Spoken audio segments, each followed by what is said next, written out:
Iran ও যুক্তরাষ্ট্রের মধ্যকার দীর্ঘস্থায়ী রক্তক্ষয়ী সংঘাত থামাতে কূটনৈতিক সমস্ত প্রচেষ্টা যেন এক গভীর খাদের কিনারায় গিয়ে ঠেকেছে।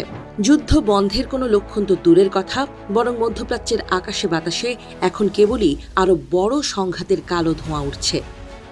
সর্বশেষ পাওয়া খবরে জানা গেছে, লোহিত সাগরের কৌশলগত বাবেল মানদেব প্রণালীতে পণ্যবাহী একটি জাহাজে আকস্মিক হামলা চালিয়েছে ইয়েমেনের ইরানপন্থী বিদ্রোহীরা।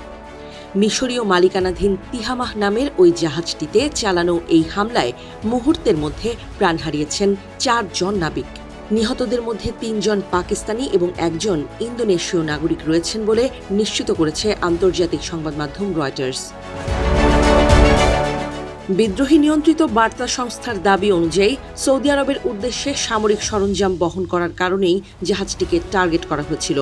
বর্তমানের এই বিধ্বংসী ইরান যুদ্ধ শুরুর পর লোহিত সাগরে বিদ্রোহীদের কোনো হামলায় নাবিক নিহত হওয়ার এটাই প্রথম ঘটনা। এই মর্মান্তিক প্রাণহানির মধ্য দিয়ে সংঘাতের মাত্রা যে আরও বহুগুণ বেড়ে গেল তা বলাই বাহুল্য। শুধু লোহিত সাগরই নয়, একই দিনে উত্তাল ওমান সাগরেও মার্কিন সামরিক বাহিনীর চরম আগ্রাসী রূপ দেখা গেছে। উপসাগরীয় এই জলসীমায় পানামার পতাকাবাহী একটি বাণিজ্যিক জাহাজে অতর্কিত হামলা চালিয়েছে মার্কিন বাহিনী। মার্কিন কর্তৃপক্ষের দাবি, ইরানের বন্দরগুলোর ওপর আরোপিত কঠোর নৌ অবরোধ ভেঙে ভেতরে প্রবেশের চেষ্টা করছিল ওই জাহাজটি। বারবার সতর্ক করার পরও থামার নাম না নেয়ায় শেষ পর্যন্ত কঠোর পদক্ষেপ নেয় মার্কিন সামরিক বাহিনী। একটি সামরিক হেলিকপ্টার থেকে পরপর 2টি হেলফায়ার ক্ষেপণাস্ত্র নিক্ষেপ করে জাহাজটির দিক পরিবর্তনের সমস্ত যন্ত্রাংশ পুরোপুরি অকার্যকর করে দেয়া হয়। একের পর এক এমন নজিরবিহীন হামলায় গোটা বিশ্বজুড়ে এখন চরম আতঙ্ক বিরাজ করছে।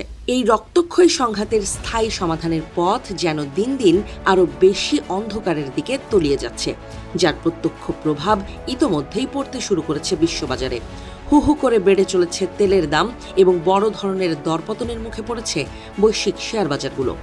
যুদ্ধ থামার কোনো সম্ভাবনা না থাকায় বিশ্ব অর্থনীতি এখন এক মহা বিপদের মুখে এসে দাঁড়িয়েছে।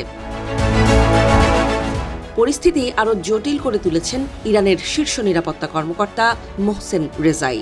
স্পষ্ট ভাষায় জানিয়ে দেওয়া হয়েছে, যুক্তরাষ্ট্র যদি ইরানের সমস্ত শর্ত মেনে না নেয়, তবে বিশ্বের অন্যতম প্রধান জ্বালানি পরিবহন পথ হরমুজ প্রণালী কখনোই জাহাজ চলাচলের জন্য উন্মুক্ত করা হবে না। জব্দকৃত ইরানি সম্পদ ফেরত দেয়া এবং লেবানন ও গাজা সহ পুরো অঞ্চলে যুদ্ধ বন্ধ করার কড়া দাবি জানিয়েছে তেহরান। যুদ্ধের আগে এই হরমুজ প্রণালী দিয়ে বিশ্বের মোট তেল ও এলএনজির প্রায় 1/5 সরবরাহ করা হতো, কিন্তু বর্তমান বাস্তবতায় সোমবার এই পথে মাত্র 6টি জাহাজ চলাচল করেছে, অথচ স্বাভাবিক সময়ে প্রতিদিন অন্তত 130 থেকে 140টি জাহাজ যাতায়াত করত।